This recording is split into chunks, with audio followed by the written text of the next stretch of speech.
Namaste, guys. I'm Susan with Pack Leader Dog Training, and I'm here with Rachel Kohler Dog Training for our weekly Q&A. So if you do have any dog training questions, please feel free to ask them. That's what we're here for. If you don't, we're just going to talk about random stuff like our life, and maybe we'll toss in some dog stuff here and there. Maybe. Do you want to say your thing? Yep. I was going to also add that if anyone's watching this replay, first off, thanks so much for watching our replay. But if you think of any questions you have that you would like answered or any comments, even though we're not live anymore, go ahead and drop a comment below and we'll still see it. And if it's a question, we'll be sure to answer it next week. Yes. Love having questions. Right. Like keeps us on our toes. It really does. And then especially when we get like updates, if somebody asks us a question and then they come back next week and they're like, oh yeah, I tried blah, blah, blah, and that really worked. It makes us feel really good. Yeah. Love it. So Miss Susan, what do you have going on in Susan land? If you don't know, I have 4 little dogs with me. So I have my 2 big guys. They seem big next to these guys. My cat, and now these 4 dogs. One of them you might remember. His name is Took. I had him for 5 weeks for anxiety for barking. He was my toughest case, me personally. Mm-hmm. And then I have his 3 siblings. They are not trained. Were not trained by me. So that is rather unique because I only board dogs that I've trained. So why do I have these little guys? They are one of my dear friend's dogs. So she got grandfathered into this program, which that's not normal, but it is a zoo here. So 6 dogs and a cat. 6 dogs and a cat, yeah. And it really makes me appreciate what I've done with Little, because if anybody knows that story too, so I have Sadie and Little. Sadie's always been the golden child. She can do no wrong, and even when she does, that's okay. Little had some big shoes to fill, and so I did treat her unfairly when I first got her. I treated her like Sadie. She's not Sadie. She's Little. So I've since retrained her, and comparing her, like the dog she is, to like an untrained dog, I'm like, wow, you really are awesome, because she does all the things. She's very simple, and so it's really made me enjoy Little more, like appreciate her. Mm-hmm. Yeah, I definitely get that. I have Miss Piper here boarding with me, and she is a trained dog, but she's a lot. She's a lot, and she's got me appreciating Gaia even more. While I'm enjoying having Piper here, we're having a good time. I know that once it's back to just me and Guy, it's going to be like back into our like regular routine, because like we were talking about earlier, you know, it's just the flow, right? So Guy and I, we have our flow, we have our routine, and now we've got this whole nother dog here. And even though she's trained, our flow is just out the window. Right. So we've just been adapting her into our routine and adapting our routine to suit her needs. And I think we're starting to get in a nice flow now. More specifically, our fetch game. Our games of fetch are starting to like be nice, which is good, because like that's my thing that Guy and I do together a lot. We play fetch. So now the 3 of us are doing that. Yeah, that's awesome that you find a flow of how to make it work. So anybody that's considering getting a 7 dog, just know it is going to alter your flow. But after a while, you're going to get this dog, and they're going to change the flow a little bit. You'll train them up to how your everyday flow goes, and then they just become part of that flow. But there is a transitionary period where you just feel like, what the heck did I just do? But it's going to be fine. Right. All things out. Right. Yeah, I mean, that's very true. Piper's just been here for, I don't know, since Thursday. And it's already like, she's getting in a routine. You got her the same day I got these guys? Or I got mine Wednesday, didn't I? Yes, Wednesday. But on the training calendar, you have it as Thursday. Mm-hmm. So I had that same, like, confusion earlier. I was like, did we get them at the same time? But yeah, no. Yeah. But Go ahead. I was going to say, just since Thursday, like, she's already like, cool, when we leave this room, we go down to the door to go outside, and then we come back up here. And maybe I'll go in my place or lay down or go in my crate. Or she's like kind of learning how to be That's chill, awesome. which is really Isn't that cool? Because really, like I tell my clients, all it is patterning. Pattern what you want until it just becomes muscle memory. Because I was thinking that with myself. We pattern ourselves to do things, and it's all muscle memory. And so that's why it becomes easy, because your body just does it without your mind thinking about it. So same thing with dogs. We're just going to pattern. This is what we do. We wake up, you wait in the kennel, you come out, you sit at the door, we go outside. Every day, the dog just like muscle memory does it. It's right. so And it's really funny because one of the things I was doing with Piper that's new is we're working on a settle command, which is basically you're down. So it's down with no implied stay. Yeah. So we're working on a settle, and where we had been doing it, we've done it in different rooms, but we were doing it a lot when we were in our downstairs family room. So when we're in the family room, anytime she was in there, I'm telling her to settle because we're laying down. We're not running around being crazy downstairs. So I think it was yesterday.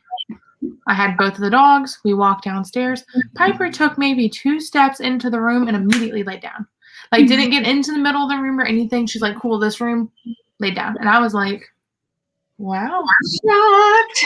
I know. She's like, that's what we do in here, right? And I'm like, yep, that's what we do in here. It's so great. It's so magical seeing those moments, too. And then, I know we've talked about it before, but you look at the dog and you're like, how'd you know to do that? Right? Oh my gosh. Like even not just for that though, like actual obedience commands will say that. Like we'll have a dog in heel and I'll look down and be like, wow, you're walking really nice. Oh yeah. I trained you to do that. Can I share something really random? Yeah. Okay. So a guy got a new toy. And it's a puzzle toy from Chewy. And this isn't an advertisement. I just need to share this. Because I've seen these puzzle toys before. It's like a stuffed toy, like a stuffed animal. Yeah. Right? And I'm like, this isn't going to be a good puzzle toy. Like, she's just going to rip it up, or she's not going to know she's got to get these things out, right? It's a barn with the little pigs in it. Oh, my God. Okay, so first off, when she knows I'm about to give her a new toy, she gets really excited. So she sees this, automatically knows it's a toy for her, and gets excited. She starts playing with it. How does she know that there's things in here for her to get out? And she immediately starts working to get the pigs out of the barn. Really? How cute it is. Oh, my God. But I'm like, how did you know to do that? Like, that's my thing. How did she know that these little toys were in here for her to get out? Yeah, why wouldn't you take it apart? Right. Oops. She didn't wake up. Like, how would she know to get these out? It's nuts. Yeah. Anyway, I thought it was really cute. I've always seen those toys, and I'm like, no, my dogs are gonna rip it apart. But that's pretty cute. Now, mind you, after she got the pigs out, she started to chew on the barn. But after she got them out, and then I put them back in, and she was like, I'm not doing that again. And then playtime was over. Playtime was over anyway. She had like lost interest. But I'll be excited to see if she gets them out quicker next time. Yeah. And I'm like, these little, they're like stuffed and they're puzzle toys, so it's like a win-win. So cool. And the pigs. I just wanted to share that. Yes, they do. Does the barn? No, the barn is like, it's like firm, but it's still like a soft toy. Okay. But it's like firm, I guess, to hold its shape. But the little piggies are so cute, and I call her a pig, so perfect. I had to. But I'll be excited to see if she gets them out quicker next time, and then I need to stop buying her toys one day. But maybe I'll buy her some more.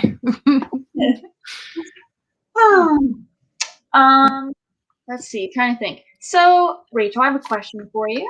Yes, ma'am.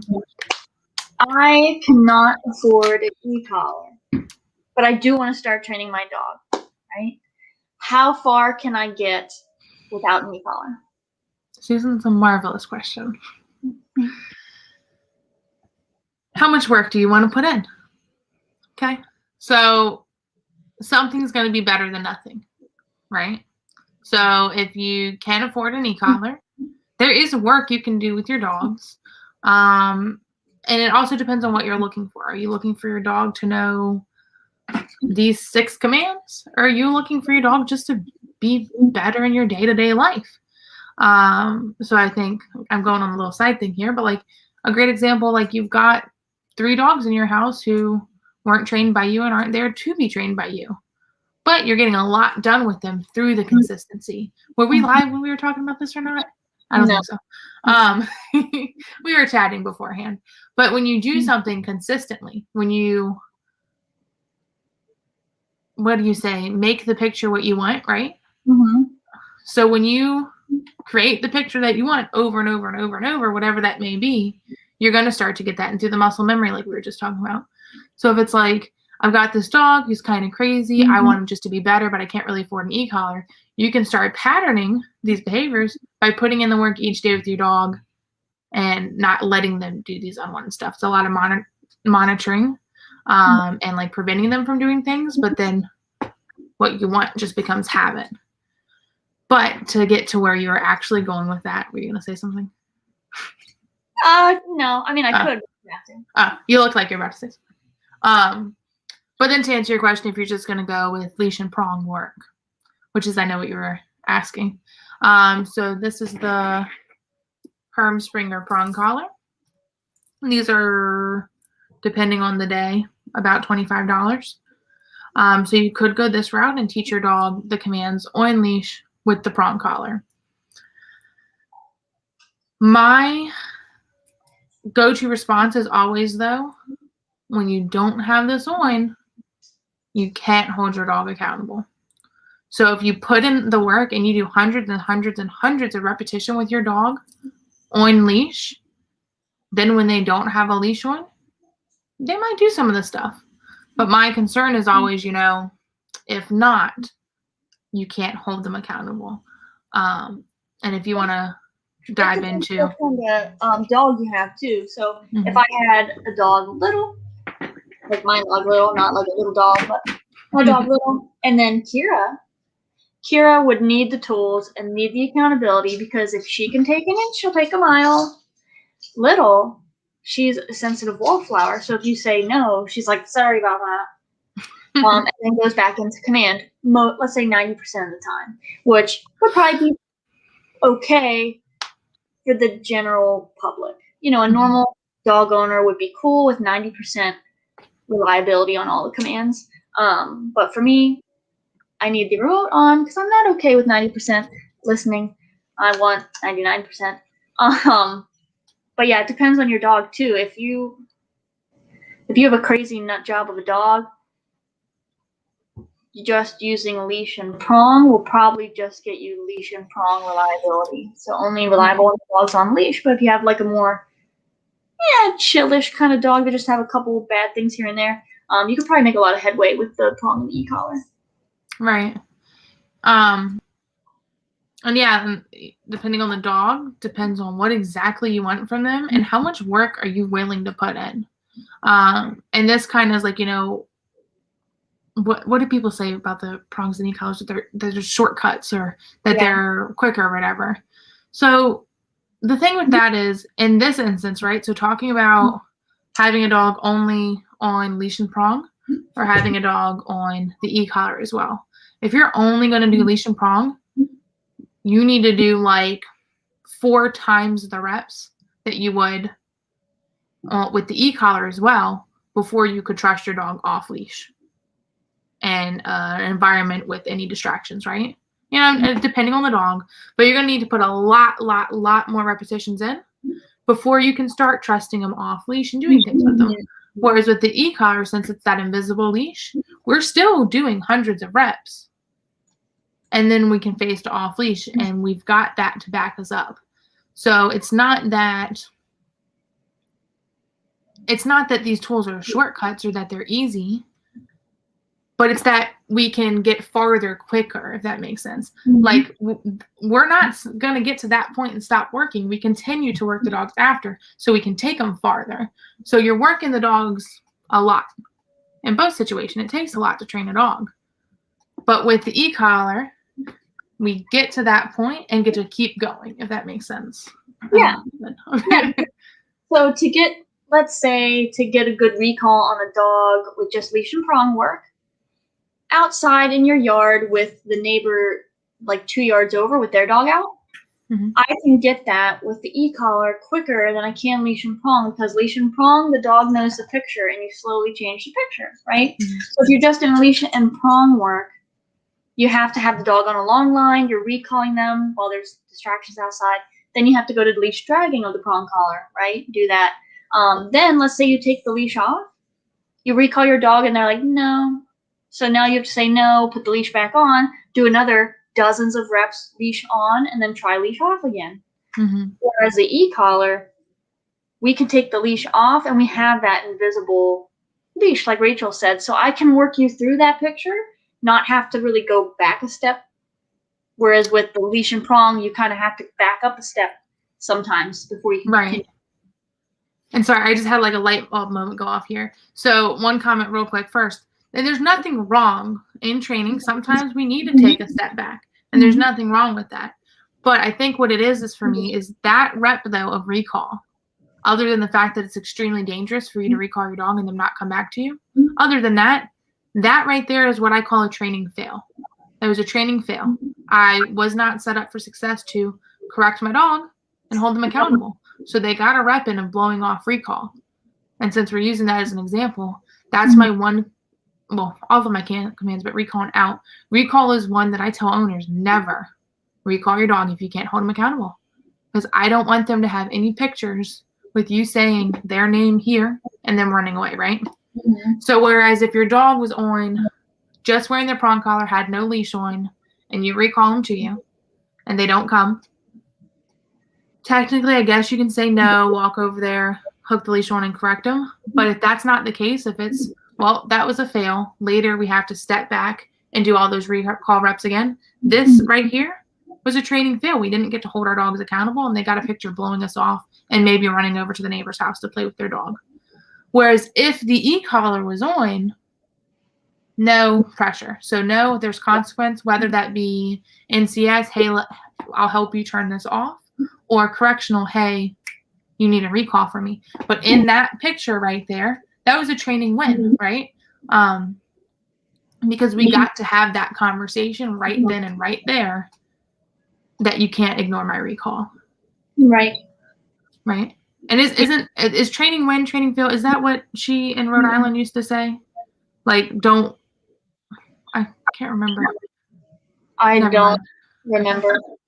But if using the tools isn't bad, it's communication. So because it was there, I was able to have that conversation, which is a win. Right. And if you don't have money for the e-collar, leash and prong work is just fine. It's just if you have the availability to do e-collar work, do it. It's a game changer. You're going to be like, why didn't I do this sooner? It's the best thing ever. It is. And you're right. If it's a, whatever thing, leash and prong is good. But then that would be maybe something to like look forward to in the future. But something is better than nothing. So you're going to start working with your dog and patterning these things on these.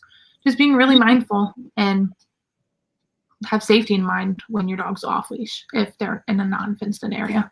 Right. But that was fun. Do you have any questions for me? I wasn't actually prepared at all. Like, not even in the slightest. Me either. What else can we talk about really quick? Fill the air. Well, what do you do if you don't have a prong or an e-collar? Can you train it up? Are you still there? Oh, there you go. Your video like froze. Oh man. So, can you still train your dog? Yes. It's just not going to be as, I want to say owner friendly, because these things come naturally to me. But I guess it'd just be like anything else. I have to teach you what to do. It's just a little bit more fumbly because you don't have a tool. Yes, if you use like your body. But if I want to, like, let's say, get a dog to move away from something, like create space, I'm going to use my body and I'm going to spatial pressure the dog. So for instance, these 4 dogs that I have that are not mine go nuts when it's dinner time. Like, dear Lord, this is the best part of the day. And by that, I mean that they're like jumping and jumping and spinning and spinning and crying and spinning and jumping. And I'm just like, calm down. I don't have, well, I do have prong collars, but that they're not here for training. They're not e-collar trained, the 3 of them. Mm-hmm. So what do? To create calmness around the food bowl with leashless, I need to create space. So I'm like, get the heck out of this room. Mm-hmm. It has nothing to do for you. Like, it's not for you. So I spatial pressured them out of the room. By doing that, I don't care if you're the next room over spinning. That's not my battle. I just don't want you spinning around me and tripping me up and I fall. Mm-hmm. So I spatial pressured them. And what spatial pressure is walking into the dog's space until the dog turns around and walks this way. Now, for the purposes of this example, thanks, Rachel. You yawned like I'm boring. I'm sorry. No, I'm sorry. I'm listening. So you spatial pressure them. Well, I'm creating a barrier. So Mm-hmm. there's, where the carpet stops, and now there's the linoleum or whatever. I'm in the linoleum room. You're not allowed to touch foot in here until I tell you so. So I walked into the dogs until they turned around and walked into the carpeted room. And just like all of our training, it's pressure on, pressure off. So my spatial pressure is on until you do what I want you to do. And now I'm going to turn around and go back. Now in the beginning, it's annoying as hell because you'll spatial pressure them into that room. And then back again. Yep. You walk back into the room and so do they. And you turn immediately back, spatial pressure them again. Until they're in the room, you turn around, walk back. You have to do that like 3 or 4 times, depending on the dog, and then they get it. They're like, this is annoying. I should just stay in this carpeted room. And I said, yeah. And then I get all their food ready, and then I release them on one at a time. But feel free to use spatial pressure. That I feel like is a game changer as well. Because like, it's literally herding dogs. Like dogs that would herd like sheep.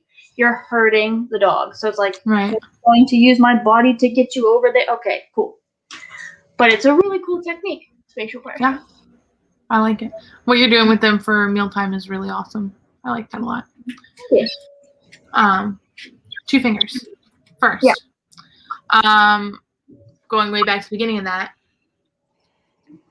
Yes, we can train dogs without these tools. These tools aren't training the dogs. Before we use these tools, we're luring them all of the commands. And sometimes names get thrown in there too. But then we're just teaching them what this pressure means. So then I'm training them what this means. And then I'm naming something. And then I'm training them what this means. So I'm training a dog more, right? We're doing more. We can train a dog with no tools, right? It's just going to be lots more reps of the same thing over and over and over and over and over and over and over again. But we want to take it to the next level for our ability, blah, blah, blah. So we train them all this. And then we train them this. And then we train them this. Right? So we're training them more things. But that's one of the things like, oh, you can't train a dog without those tools. You didn't say that. But I can. And then I use these as communication devices to take it to the next level. Okay, thank you. Exactly. Because if anything could train a dog, why train this way? We could just train with spatial pressure and like that stuff I was kind of talking about a little bit. But we need it to transfer nicely to the owner. Mm-hmm. I can't transfer nicely my relationship with the dogs because you bet your money if their owners walked into this house, it would be a shit show for dinner. And I would have to go through all of that again because picture change, whatever. But like, I need to transfer that. So I need to transfer this information of what I did with your dogs to you. Well, it's a lot easier if there's like a tool because I'm like, okay, the dog understands this pressure. We've had this discussion. The dog understands e-collar and leash pressure. Now, I teach the owner those things that the dog already knows and they can talk to each other. So it just transfers to the owners a lot easier. And additionally to that, after transferring, it helps it stick more because our expectations for our dogs are like, whoop, up here. So we're holding our dogs to this standard at all times. Yeah, most of the time. No, we're holding our dogs up here, right? So we're going to use the tools a lot less, if at all, because we've been so consistent with them. So Gaia, I've had her unfenced in areas with no collars on. It was for a photo shoot. It's not something I do often. But I didn't have any bad feelings about her running away because we've got our relationship. Mm-hmm. And that's like our relationship is one of, hey, you need to listen to me. We do fun things. I love you. I feed you. I play with you. But you need to listen to me. Mm-hmm. Owners' relationship with their dogs are very often not that clear. Right? So these tools, when the owner then gives a command, if the dog doesn't listen, they can be like, no, correction, that was a command, you have to listen now. Whereas in the rest of the day, they're like, playing with their dog, right? Mm-hmm. In a different sort of way, right? So then the dog has the tools, so they can be like, okay, cool, owner's being serious now. Like, that was a command I gotta listen to. Mm-hmm. Does that make sense at all? It's like the relationship, too. So you talked about transferring the relationship, but thinking long term, if you want to have a dog that's going to listen to you with no tools on, you have to work your butt off and change your whole relationship with your dog. Mm-hmm. And not a lot of owners want to do that. They just want to be relaxed and enjoy their dog. Right. But they don't want to put in all of the work that it takes to get to that point. Right, because it's a lot, and not everybody can do it. So this lets us have the best of both worlds, which is why, sorry, I'm cutting you off here, but which is why I like so identify with the term a balanced approach. So for me, I have expectations up here with Guy all the time anyways, but we have lots of fun. But we can balance that because that's the type of owner I am. I'm a dog trainer. Whereas for other owners, having that same balance is going to be hard. So this tool helps them communicate with their dog better, you know? Even it out. Right. Like, you can be able to be fun guy and also, like, strict guy. Very easy. Right. But Okay. I had 2 fingers earlier, and I was going to say something. It was a training thing, and then something else, and now I can't remember. I don't even remember what I was talking about, unfortunately. I was only talking about training dogs without the tools, and I'm like, well, it's more work anyways. Like, I don't know. We got 3 minutes. Got anything fun to talk about in 3 minutes? I'm coming up to see you soon. I know. That's fun. Did we talk about it last time? Why? If anybody's watching this, why is Rachel coming up? If you I'll give you $500 if you comment the answer. I'm not going to do that. I'm just kidding. I was going to say you'll get a prize or something. You get a special prize, and you had to go and say $500. Just kidding. You get 0 money from me. But I'll give you like a high five or something. Yeah, why is Rachel coming up? Okay. But that's going to be a good time. She's going to be here just under 2 weeks. Right? I was just looking at the calendar. Crazy. To see when I come up to you. What day even is today? Oh. The 3rd. Yeah. Yeah. So I'll be there in a little over 2 weeks, and I'll be there for about 2 weeks. Yeah. It's crazy. I know. We're going to see if we can squeeze in just a little bit of, I want to say fun, but not that the whole thing's not going to be fun, but like a little bit of non-work related fun. Yeah, non-work related fun. Because our life is fun. That song Vacation. Every day is a vacation. Yeah. I love my Oh, yeah. Do you know, I like that song, but can you, I was going to say, can you sing that other song? Oh, I Feel Good. Oh my God. Oh, man. See, if we ever get to the point where we're like really cool and people like binge watch our shows, yeah, somebody's gonna be watching this and they're gonna be like, "Oh my God, I know exactly what they're talking about." Yeah, but little insider, like top fan joke. Yeah, right. I'm my own top fan. Well, this has been a lot of fun. No, it's been good. For the record, Susan, you have to send me a video of your spatial pressure thing that you do with the dogs at mealtime tomorrow, since you didn't think of me today. Really yeah, I didn't think you would care. Oh, I'm sorry. You think I'm just such a horrible friend that I wouldn't care about the super awesome thing you're doing with these dogs. You didn't see it before. If you would have saw the before, it was a crapshoot. Now it's like, yeah. And I wish I would a video of the. So one you thing. You can get an after video that'll look like a before video. I know. I should. Like, I'll wait. Ooh, I'll take video when they come pick the dogs up. I'll be like, hey, can you like make them do the things that they normally do, and then I'll record it. Do it. Yeah, I should. Delicious. All right. All right. So, any final questions, comments, or concerns from you, Susan? Nopers. Alrighty. Well, seriously, you guys watching these replays, leave a comment because our comment section was really dry this Q&A. So, you got to comment or we're going to be sad. And you don't want your favorite trainers to be sad. So, leave a comment. If we get 2 videos in a row of nobody commenting, we're done. So, Ooh. better You comment. should probably make that announcement so people start commenting on number Q&A 44. I know. Q&A number 44. But yeah, so nobody joined us live, but that's okay. Some people have a life. Catch us next week. You know we're on at Tuesdays at 6 p.m. So mark your calendars, clear your schedules. What could be better than this? Comment your dog training questions as always.